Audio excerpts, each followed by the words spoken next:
নমস্কার বন্ধুরা, welcome back to live আড্ডা ফুটবল। তো বন্ধুরা, আরও একটা নতুন ভিডিওতে তোমাদের সকলকে স্বাগতই জানাই। তো বন্ধুরা, ভিডিওটা শুরু করার আগে তোমাদের কাছে একটাই অনুরোধ, সেটা হচ্ছে যে আমাদের এই চ্যানেলে যারা প্রথমবার তারা কিন্তু অবশ্যই আমাদের এই চ্যানেলটাকে সাবস্ক্রাইব করে পাশে থাকা বেল আইকনটি অল করে রাখবে, যাতে সবার প্রথমে এরকম খেলার আপডেট তোমাদের কাছে পৌঁছে যায়। তো বন্ধুরা, এই ভিডিওতে তোমাদের কাছে মাত্র 100টা লাইকের আশা রাখছি। তো আশা করছি তোমরা 100টা লাইক কমপ্লিট করে দেবে এই ভিডিওতে। তো বন্ধুরা, 10,000 পরিবারতে কিন্তু আর বেশি বাকি নেই। তো যারা প্লিজ নতুন এসে তারা কিন্তু অবশ্যই এই চ্যানেলটাকে সাবস্ক্রাইব করে ভিডিওতে একটা লাইক করে দাও। তো বন্ধুরা, আজকে মোহনবাগানকে নিয়ে বেশ 2-1টা আপডেট আছে, অনেক বড় আপডেট আছে, অনেক গুড নিউজ আছে। তো সেইগুলো আজকে তোমার সঙ্গে শেয়ার করবো। তো তোমরা ভিডিওটা একটু স্কিপ না করে পুরো দেখতে থাকো। তো বন্ধুরা, সবার প্রথমে যে আপডেটটা নিয়ে কথা বলি সেটা কিন্তু রায়ান হেডগেসকে নিয়ে। তো বন্ধুরা, এই রায়ান হেডগেসের কথা কিন্তু আমি তোমাদেরকে অনেকদিন আগে বলেছিলাম, প্রায় এক সপ্তাহ আগে, যে রায়ান হেডগেসের ওপরে কিন্তু মোহনবাগান একটা টার্গেট করছে, শর্ট লিস্টে তার নাম আছে। তো অনেকে বিশ্বাস করছেই না, ঠিক আছে, তাদের পক্ষে আমার কিছু বলার নেই, ঠিক আছে। যারা বিশ্বাস করছেন তাদেরকে আর দুবার করে বলার আমার কিচ্ছু নেই, কারণ জেই ম্যাকলারেন ব্যাপারটা সবার প্রথমে কমিউনিটিতে আমিই দিয়েছিলাম এবং জেসন কামিন্সের ব্যাপারটা সবার প্রথমে আমিই দিয়েছিলাম। ওকে, তো চাইলে তোমরা ভিডিও আমার চেক করে আসতে পারো যে জেই ম্যাকলারেন সই করার কতদিন আগে বা বছর, 1 বছর আগে থেকে আমি বলে আসছি যে জেই ম্যাকলারেন তিনি মোহনবাগানে আসবে। তারপরে কিন্তু জেই ম্যাকলারেন মোহনবাগানে যখন আসলো, তখন যারা কমেন্ট করছে তাদের কিন্তু আর খুঁজে পাওয়া গেল না, ঠিক আছে।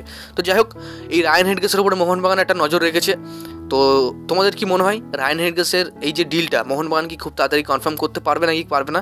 তোমরা অবশ্যই কিন্তু কমেন্ট বক্সে জানিয়ে দাও। দেখো, এই মুহূর্তে রায়ান হেডগেস তিনি কিন্তু অন্য ক্লাবে খেলছে, ব্ল্যাকবার্ন সিটিতে, যেটা কিন্তু প্রিমিয়ার লিগের মানে ক্লাব। তো এই রায়ান হেডগেসের সাথে কিন্তু মোহনবাগান প্রায় 3 মাস আগে থেকে কথাবার্তা চালু করেছে, অর্থাৎ উইন্টার পড়ার আগে থেকে কিন্তু কথাবার্তা চালু করেছে, কিন্তু এই উইন্টার ট্রান্সফারে তার কিন্তু সইটা হয়নি, দুঃখিতভাবে। তো দেখা যাক, মোহনবাগান তারা হয়তো সামার ট্রান্সফারেও সই করাতে পারে এই রায়ান হেডগেসকে। তবে এখনও কোনো অফিসিয়াল আপডেট পাওয়া যায়নি। অফিসিয়াল আপডেট পেলে কিন্তু আমি তোমাদের সঙ্গে অবশ্যই শেয়ার করব, ঠিক আছে।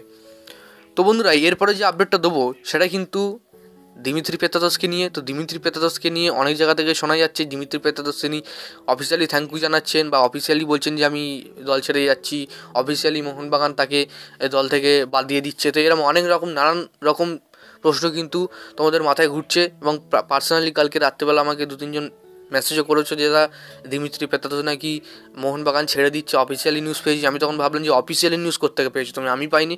তারপর ভাবলাম যে এগুলো কিন্তু মিথ্যে রটানো হচ্ছে। তো এই নিয়ে তোমরা সতর্ক থাকো, এসব বিশ্বাস করো না। এখন পর্যন্ত দিমিত্রি পেত্রাতস তিনি কিন্তু মোহনবাগানেই আছেন এবং মোহনবাগানের হয়েই খেলবেন। তো বর্তমানে মোহনবাগান ছাড়া কিন্তু কোনো রকম প্রশ্ন উঠছে না দিমিত্রি পেত্রাতসের।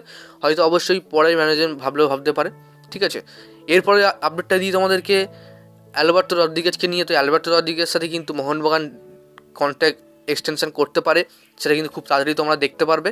তো এটাই এখন দেখার যে আলবার্তো রদ্রিগেজের সাথে মোহনবাগান কত দিন পরে কন্ট্যাক্ট এক্সটেনশন করে, ঠিক আছে। তো যাক বন্ধুরা, আশা করি তোমার ভিডিওটা ভালো লাগলো। তো ভিডিও যদি ভালো লাগে অবশ্যই এই চ্যানেলটাকে লাইক করে দিন। আমাদের এই চ্যানেলে প্রথমবার যখন হয়ে থাকলে চ্যানেলটাকে সাবস্ক্রাইব করে পাশে থাকা বেল আইকনটি অবশ্যই অল করে রাখো।